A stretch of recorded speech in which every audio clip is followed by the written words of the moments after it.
what is this interview all about? Is about to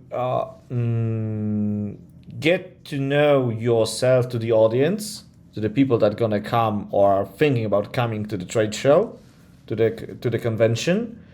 So we will rather focus on some, key points, some focus points. So what people will get from you, what they will, what there is waiting for them on your speaking session, what you are doing in your fitness chain, what you are responsible of, why you think people should gain experience from your examples, for example, from your presentation, what they can gain, what's going to be the biggest advantages for them from coming to your speaking session, what they can learn, and so on and so on. Yeah.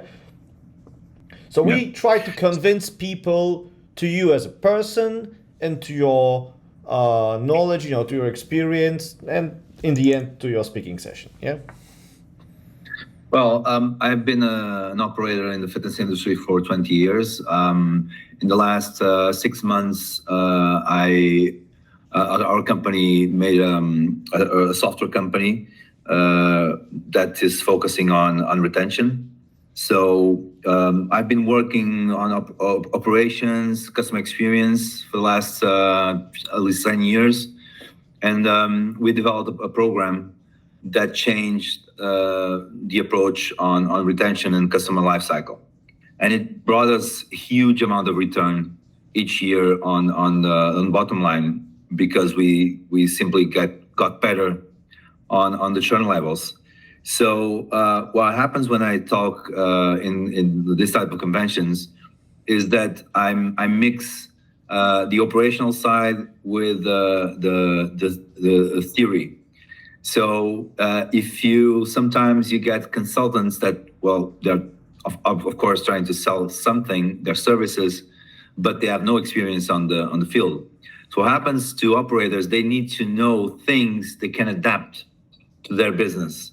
So I can help them to separate the approach, the strategic approach on retention by phases, so that they can leverage their churn numbers. For example, I will give them numbers about retention levels all across the world.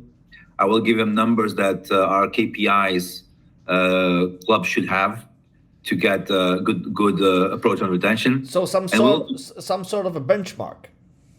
Yes. So, for example, one of the key performance indicators on retention is usage.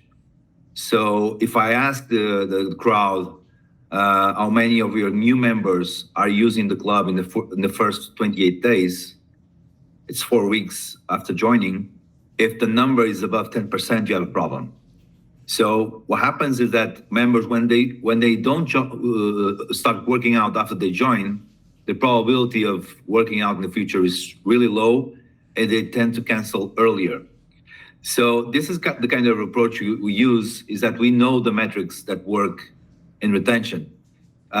You have entry variables and you have behavioral variables. So entry variables is that when you join, we have a profile that kind of gets us to know you a little bit and try to find out what's going to happen with you. For example, if you are a new user or an experienced user, what kind of generation you are.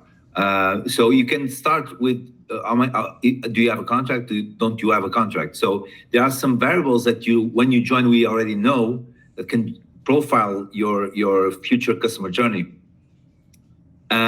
For example, it's totally different, and the fitness clubs do the same approach to every member, or they don't do nothing, or they do the same to everyone. So I'll give them an example. If I have a guy that is working out for 10 years in a competitor and joins our club, already has a training plan, works out 5 times a week, and we have like 10-20% of members like this, the ones who were expecting after we opened during COVID at the door. These are experienced users. Do you need to do an onboarding, or just need to look at the facilities and you sell the facilities?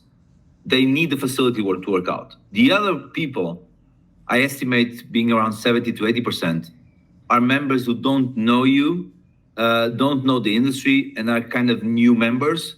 So they need extra onboarding. They need to have confidence and competence. They need to be confident. They know everything. They know the club, they know the people, and they have the confidence of knowing how to work out. You should build this. So you can track this from the beginning, asking them if they have any experience. ACSM has a risk certification that has a classification of sedentary behavior. It's kind of the same. So if you don't work out for 6 months, don't do anything, you are kind of a new user, or you are an experienced quitter, a guy who just goes to gyms and quits. So you need to do an onboarding on this membership. You need to let the experienced guys go there and work out, and they're fine. Say hello to them, do a good customer experience, but you need to focus a lot on the other guys. If they are going to group fitness, if they are using, so that you can work on the other variables that we are talking about. These are behavioral variables. Are they doing group fitness? Are they using the club at least 2 times a week? Are they increasing usage or decreasing usage? Are they buying something for you? Are they bringing friends or not? So there are a lot of variables and touch points that we know can change the customer journey, because these touch points are really, really valuable. So that's why we divided our strategy in 4 points. The first part is the know phase, so the knowledge of the business. We have data scientists. Any club could have it. They could buy our product, or just go to university and hire some guys with data scientists or business analysts, and you know all the patterns of your club. You know what happens, you know the kind of membership demographics, kind of contracts, whatever you have of patterns, you know your patterns. The second part of the know phase is correlate length of stay with each pattern. So we can know what kind of members stay more time and why. And you can have a lot of variables. You can say members who are older stay more, members who have a contract stay more, members who do surveys, good survey, NPS numbers, they are promoters, they stay more, members who use more stay more, members who do group fitness stay more, members who do onboarding or physical assessments stay more, whatever it is, you need to find out.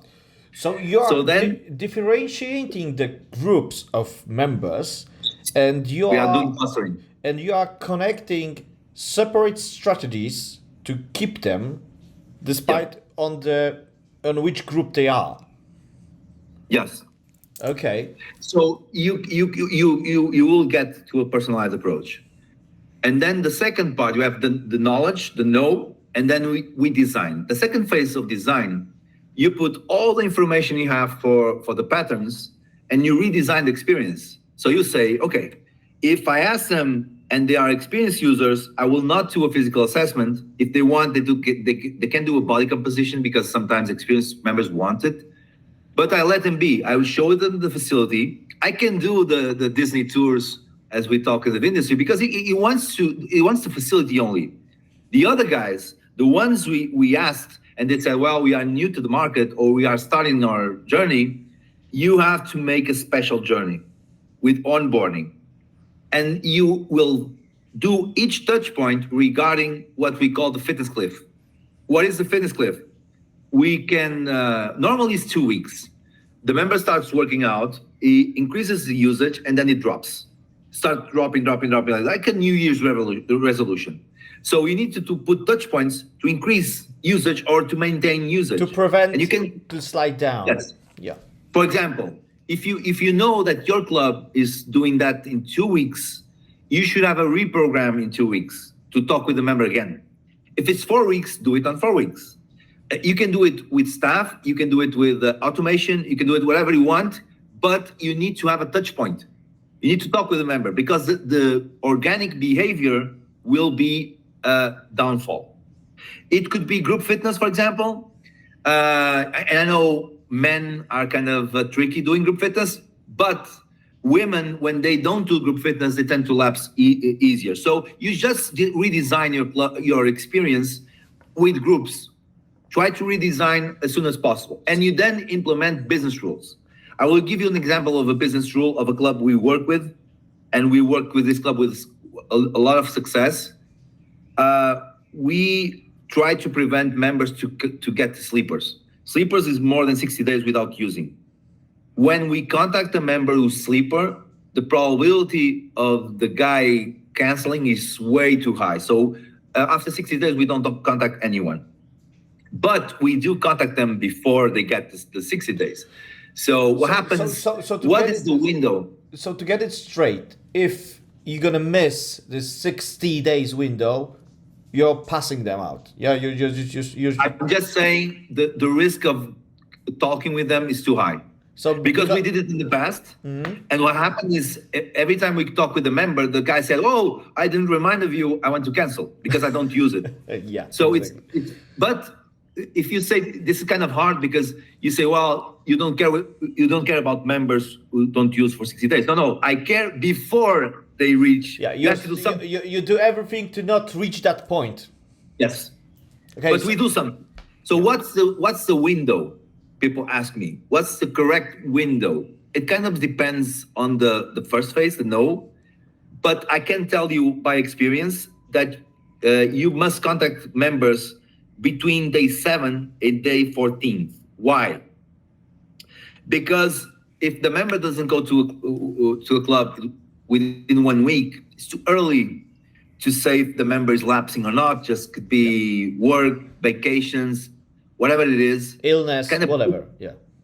It's kind of pushy doing before. But if you pass 2 weeks, the probability of it coming back is really low.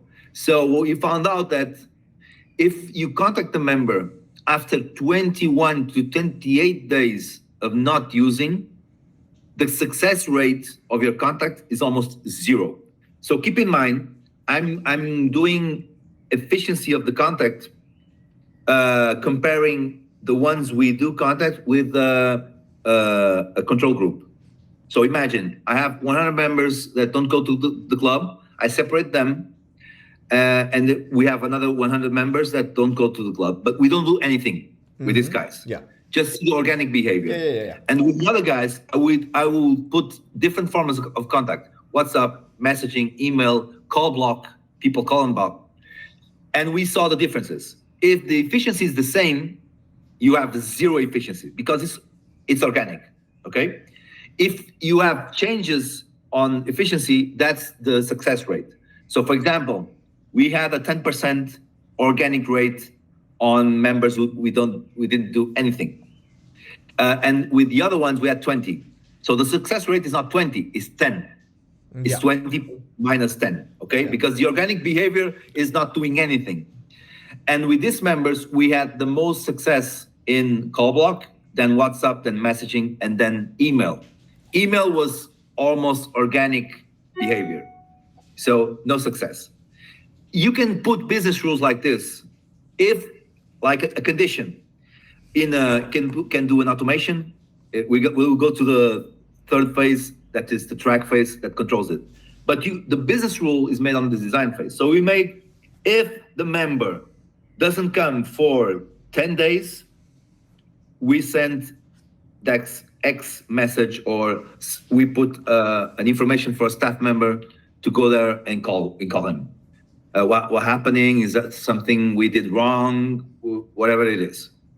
And the percentage of members that don't like this call are really residual, because if I don't go to the club and people call me, I will say, well, they care about me, because they are tracking if I'm using or not. That's positive. So we have a huge amount of business rules. It could be initial frequency level. The guys who are starting, could be usage control of the base membership, could be whatever it is. Could be if you are a detractor, could be if you are a promoter and you want to do a referral. Can be a huge amount of business rules that you have regarding the pattern. So you have the knowledge of your base, you have the business rules set, the design of the customer journey, and then you act on it. And that's a big difference. Now we are starting to be a technology company. Right now, we were a consultancy company. Now we are a tech company. And the part of the tech company, we use in-club and off-club interaction. So our clubs have tablets that they use to interact with members.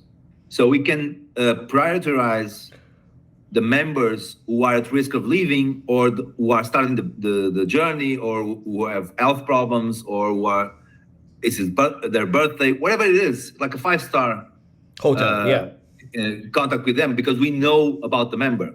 We have their photo, we have all their information on, we can know.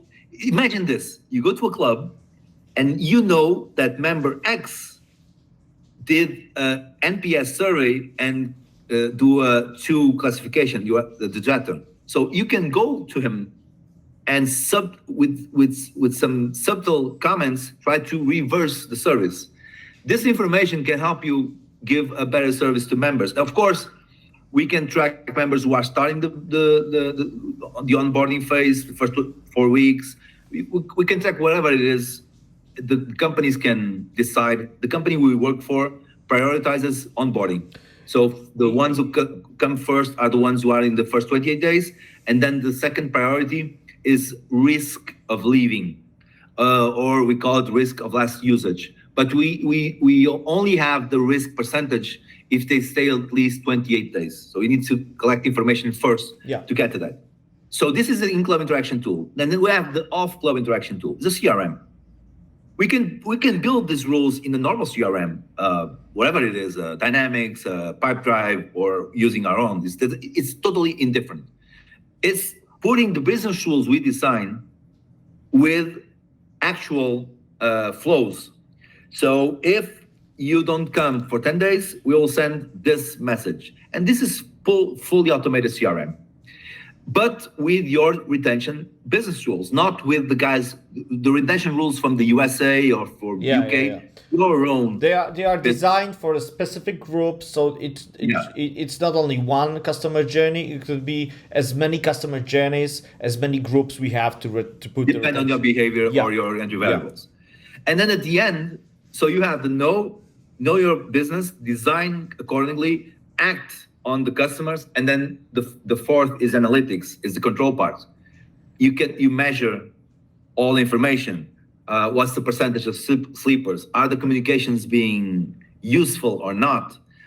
You have a huge amount of KPIs just around retention, because when I talk to operators, about this. Everyone talks about sales, and don't get me wrong, we need to sell a lot, but at some time in business, if you don't have the retention levels, you have to sell more than you will need be to. Always chasing the target. You will be always chasing the target. The other thing about selling, and people don't realize this, as the stress on your customer experience is so big.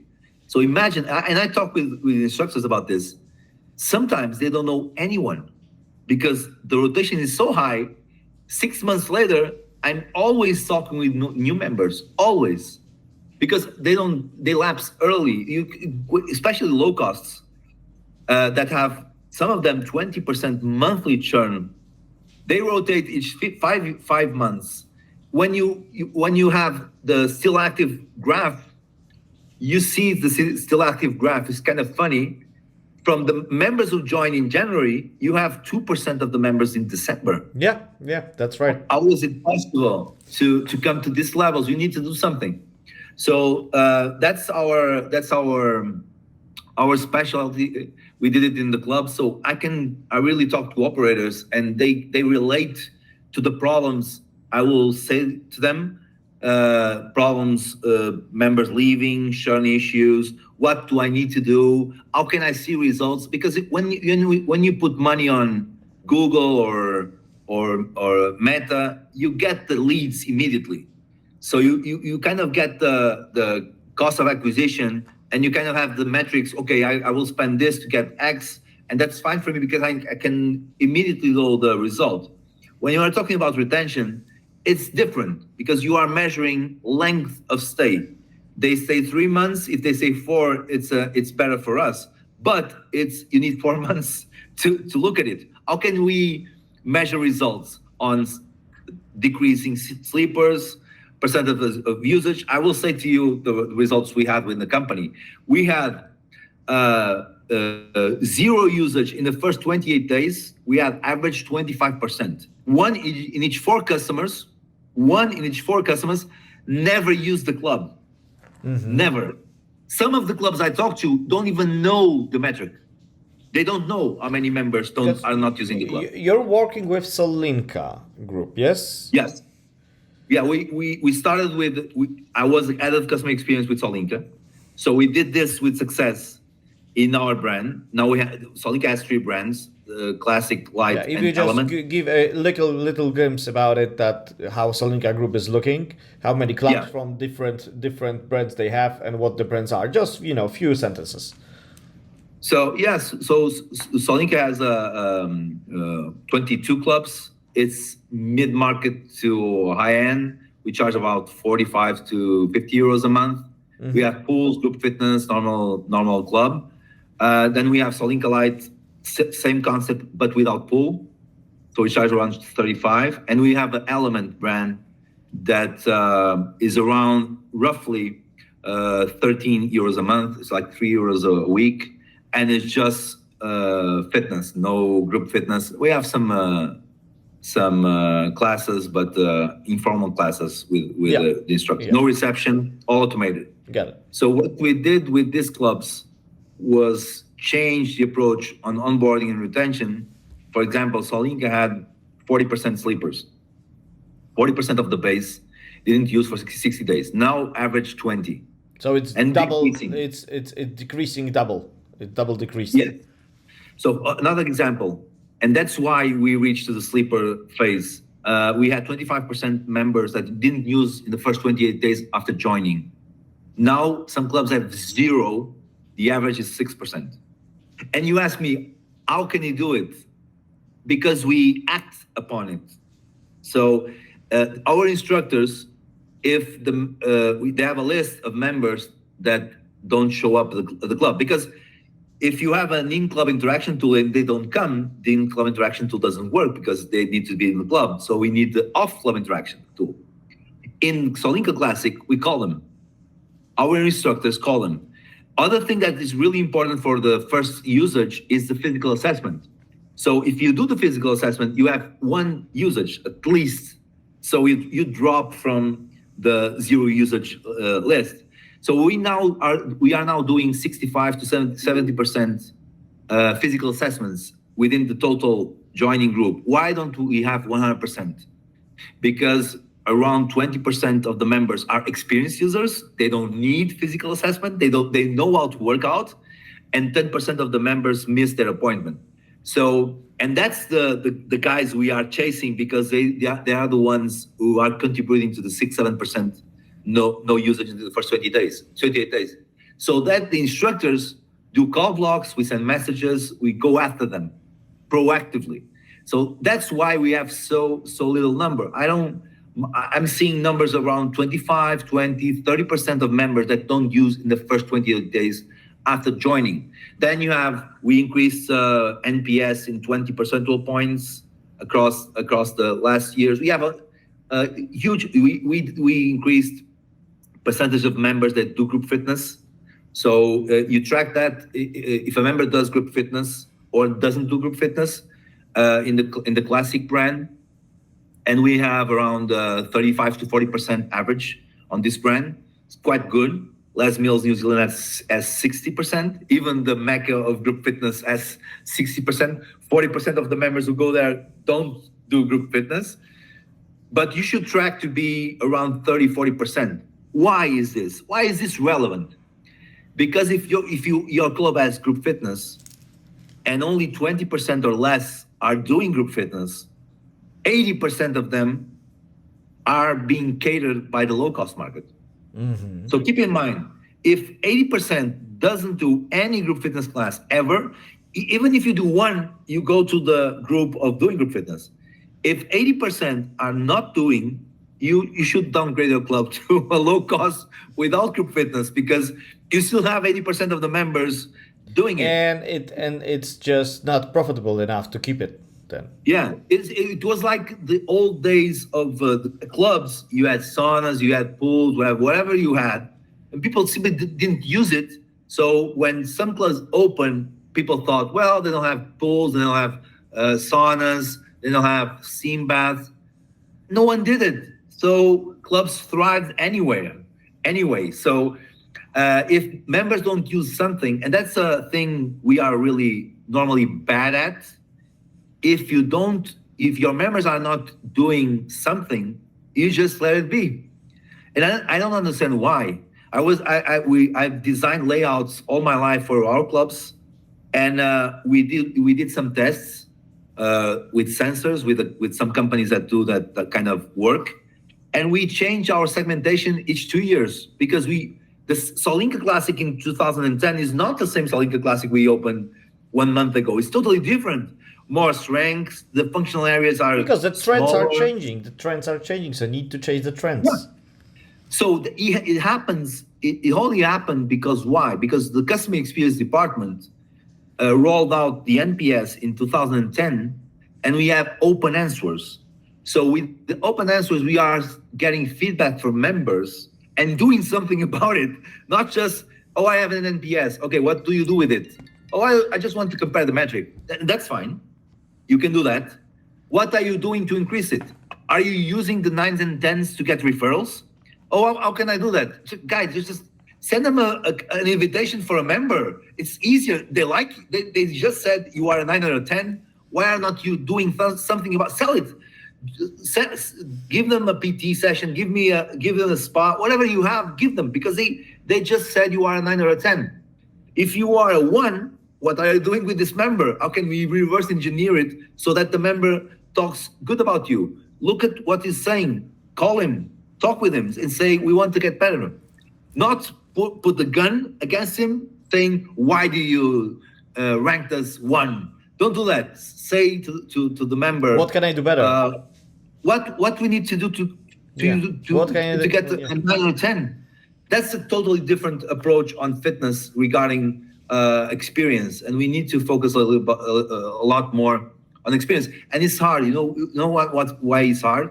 Because when you go to a restaurant or a hotel, you go once, twice, 3 times. So it's much easier to get this experience, to give this experience if somebody is just once here or 2 times, and not like in fitness clubs that the people are training even every day. So you need to get this experience every day. You go to a gym 150 days. It could be your home, but you sometimes it's difficult to do 100 times a good service. So it's difficult for us to do it, but it's a challenge. And the number of entries per day is also different than in the hotel, in the restaurant. Yeah, you can have 1,000 members going to the club each day. Yeah. Yeah. So you just need to do that. If you do that in a conscious way, you will get better. Even if you have smaller numbers or better or worse numbers than I have, if you do something about it, you'll get better. For example, I had a guy that said, I have 5% of members who don't come into the first 28 days. I said, well, this is a good number. I have a chain of 50 clubs. You have 1 club. It's easier for you to control 1 club. Okay, why don't you have 0? Because he doesn't do anything about it. And he has 5, organic 5. If you have organic 5, you can lower the number to 1%, 2%, 0% of members who don't use. So people should keep in mind that you can compare yourself, but at the end of the day, if you don't do anything, you can be better at it without a huge effort on customer service. And that you are already seen 1,000 presentations on sales, and people want to go to sell, but retention talks that give actions to clubs are really different because they are really hard to do it. That's why there's Alan and you at the same convention, which Alan Lee's going to speak about sales and you're going to speak about how to keep those guys. Yeah, Alan is the best. So it's like, I think we have a dream team about sales and retention here. So what I know will be expected by the audience will be examples, and examples. The more practical knowledge gonna be there, the better. So this is something that I know you're gonna deliver it, but I will ask it officially by the audience. Practice, practice, and again practice, because people need to know how to do it, not only why they should do it. Yeah. So I suppose we're gonna get it from you. Because I've managed clubs for 20 years. That's the difference. Yeah. When you've been there and faced the problems, you relate to them because everyone has almost the same problems, kind of the same in the industry. We are on the same page, because I also manage more than 50 clubs, and I am in the field, and I see the difference when I was talking to people that are only, they are not in the field, but they have an idea, but this idea could not compare to the reality then. Reality is different. Reality is different. For example, people say, well, I cannot do the in-club interaction tool because I don't have instructors, or and that's okay. Just automate. Yeah. Doing a CRM is not rocket science. Just automate. I have a solution for each business model. If you are a boutique or if you have a premium club, you change your strategy, you change your approach, but you still need to look at it. But because I'm a low cost, I don't care about churn, or you should care about churn because low cost clubs are higher in churn. I see all across the world, 10% monthly churn, 15% in Saudi Arabia, 30% monthly churn. How is this business model profitable? It's impossible.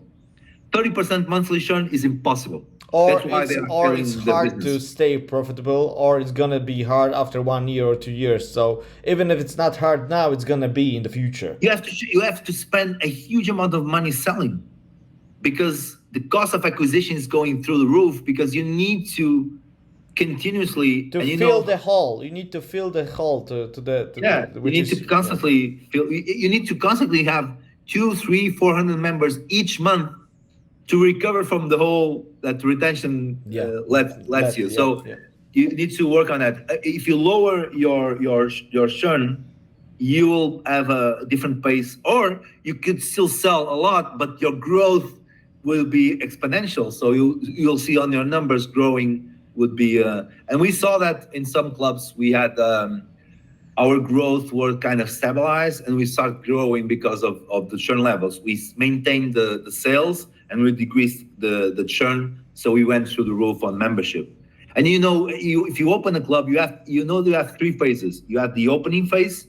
Club is not open, you just have new members. You just open this month, you still have almost all of them are new members, and you grow your numbers, and you get like to the month 6 and you start having some churn, and the growth is not so big and it's kind of stabilized. And then after 1 year, 1 to 2 years is kind of you reach the peak.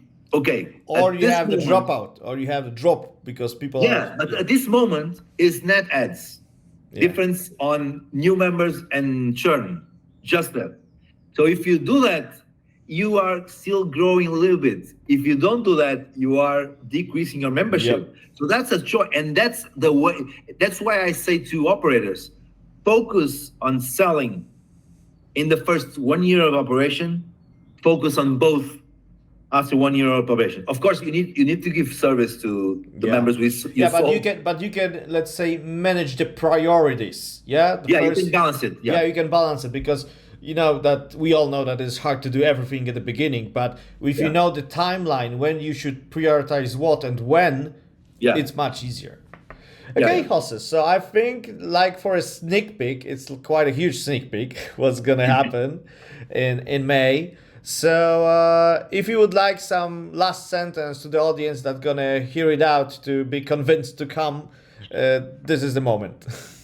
Well, if you want to be successful, if you want to be profitable, you should look at both sides of the business, sales and retention. So if you are not into it, you will have some issues in the future. So retention is the tool for growth, for sustainable growth. If you want to make a sustainable growth, you should look at the strategy to keep members happy, and the longer they stay, the better. So I would believe any operator in the world needs to look at the strategy and try to implement a new culture on your clubs of delivering service and meeting members' expectation and needs. And what you have said, and it was also quite important fact to me, to not do only one retention strategy for everyone. That we need to be aware of separating the groups of clients and to have different approach, because there's no one general approach. Yeah, that's a mistake. If you do one approach, you'll have imagine a guy, a bodybuilder and a baby boomer. They have the same customer journey. Can you imagine that? Yeah, it's incredible. It's not one approach to all. You should change your approach and give more service to members that need your help the most. So you need to measure the level of service despite the group. Yeah. So keep in mind one thing. Some members want your facility, some members want your help. That's a huge difference. Yeah. And I think that's the best sentence for the ending, that some people need facility and some people need your help. And you need to differentiate at least those two groups. Yes, at least. At least those two groups. Thank you also very much. And we're gonna publish this video shortly. So see you soon. See you in May. And if we're gonna have some questions, we're gonna reach to you out. So again, see you soon. See you in May. Have a good day. Have a good weekend. Bye. Goodbye.